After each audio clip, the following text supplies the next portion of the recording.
If you've ever thought to yourself, I should have won versus them, then this video will help you. There's always a reason why we lost in Smash, as silly as some of them may be, and today I'm going over 5 of the best ways to go about improving so we turn those should have wons into actual results, with tips for going from 0 to a level all the way into the mid-level. So hopefully there's something in this video that's able to help you improve. This might sound silly. How hard is it to ask a question? But early on in my time in the offline Smash scene, a player taught me something that has stuck with me years later. Don't ask open-ended questions, be specific. If you just ask, how do I beat Snake? You're probably going to get a vague answer, because trying to explain an entire matchup in a normal conversation is almost impossible. A lot of nuance gets missed, and sometimes the advice can even lead to making things worse. But if you ask something like, how does Lucina deal with Snake's recovery? I struggle to edgeguard him, and he lives till super high percents. Now that's a question which is focused and actually useful.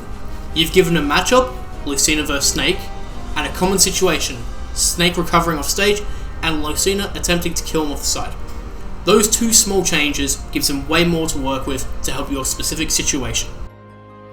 Asking a more pointed question for a clear goal lets people help you with the exact thing you're struggling with, and that's how you improve faster. There's no such thing as a bad question, but there are definitely questions that get you better answers, so keep that in mind when asking for advice. There's a negative connotation about being a masher, but if it's used as a learning tool and not your whole game plan, I truly believe it can help you grow as a player, as Smash Ultimate is a game where advantage state means so much. Early on, it helps you figure out what's safe, what combos, and what actually work under pressure. This is a big part of the game a lot of people struggle with early on. And for the players on the opposite end, who maybe play slower or use range to wall out their opponents, mashing an advantage can give you more chances to explore options you might not normally try. You can discover new combo routes and potentially kill confirms. Even if it's not your main style of play, it's another weapon in your arsenal. The goal isn't to mash forever, it's to mash until you understand your options, how and when to use them, and that's when you tidy it up. VOD reviewing is something that a lot of people struggle with, so I'm going to try to break it down so you can do it too. Start by VOD reviewing your own sets.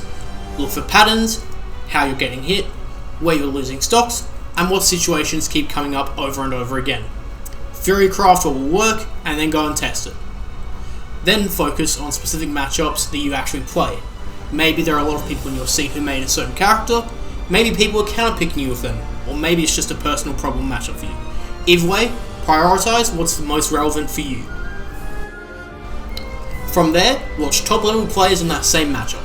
Pay attention to what they're doing that works, and just as importantly, what they aren't doing that you might rely on, as it may be something holding you back in that matchup. The goal isn't to copy everything, it's to find a few new ideas that you can realistically add to your own game. Take the idea but not the whole gameplay. Allow it to guide you, not control your every move. Bonus points if you keep notes and write down what you find, either in a notebook or on your phone.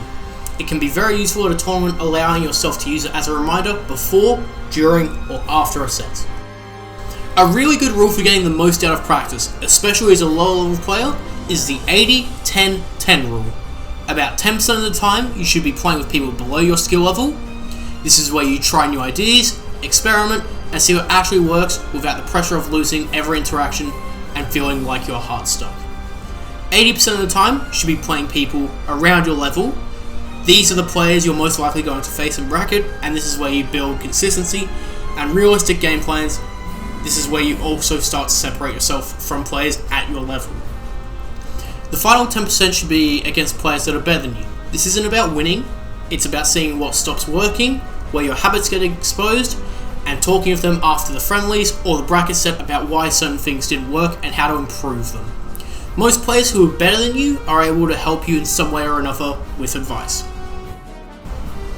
This advice comes from Mr. R, a player with over a decade of top level Smash experience, and it's one of those things that sounds obvious once you hear it, but like the advice I received on how to ask questions, it's one of those things that once you think about practicing like this, it really helps you improve as a player. And especially in smaller scenes, when you're limited by who's available, the key is going into every set with a goal that changes depending on whether the opponent is better than you, worse than you, or around your level. If you only play with people worse than you, you don't improve, or you pick up bad habits. If you only play with people better than you, you don't get to practice important parts of the game. That's the balance of how you actually grow as a player. This was a huge step for me when I was playing Little Mac. Already being the best Little Mac in Australia for some time, I wanted more to help prepare those travelling internationally after prior cases of Australians losing to Hidden Boss Little Mac players. At the time, I was familiar with European and American Little Mac players like Peanut, Now Body, and Poppin', but I started looking towards the Japanese scene for inspiration. Players like Tarakatori, widely regarded as the best Little Mac in Japan at the time, along with lesser known Little Macs at the time, Lee Mac, SY, Kyoko, and Mindvolt showed me what the Little Mac could do when pushed to the extreme. Every set, livestream, or clip I watched taught me something new. Unsurprisingly to me, some of those players went on to make big runs and establish themselves as some of the best Little Macs in the world in the coming years. Little Mac is common at low levels, but once you reach higher levels of play, top level Mac players are rare due to the volatility of playing him. Watching Japanese players gave me an insight into a different approach of how to play bad matchups that I hadn't seen anywhere. It's not only improved my overall gameplay, but also helped me become a stronger Little Mac. This has helped me with my goal of being able to prepare some of our top level going internationally. Even though none of those players have travelled internationally yet, I've been able to take multiple games in 2 weeks of someone who once lost to Lee Mac in Japan. That's proof that studying other regions helped me grow versus someone who's played and hopefully keeps our top level players sharp for the future. All that to throw it away not too shortly after saying, after 5 years of wanting to drop Little Mac, I'm finally going to go back to my day one and play Pichu. You can't think your way into good instincts. It's something that only comes from being placed into uncomfortable positions many times until you're no longer fazed by them and are able to pick the correct option more times than not.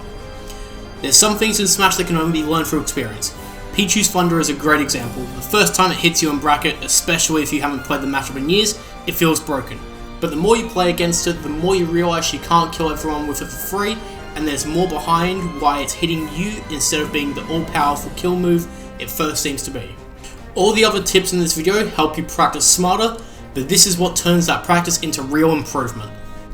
And that's all for today's video. If you have any tips or advice you've been given, drop it down in the comments below to see if you might have the wisdom to help somebody else leap past their personal plateau. And if you enjoyed it, please drop a like, as it shows that people want more videos talking about the lesser seen side of Smash.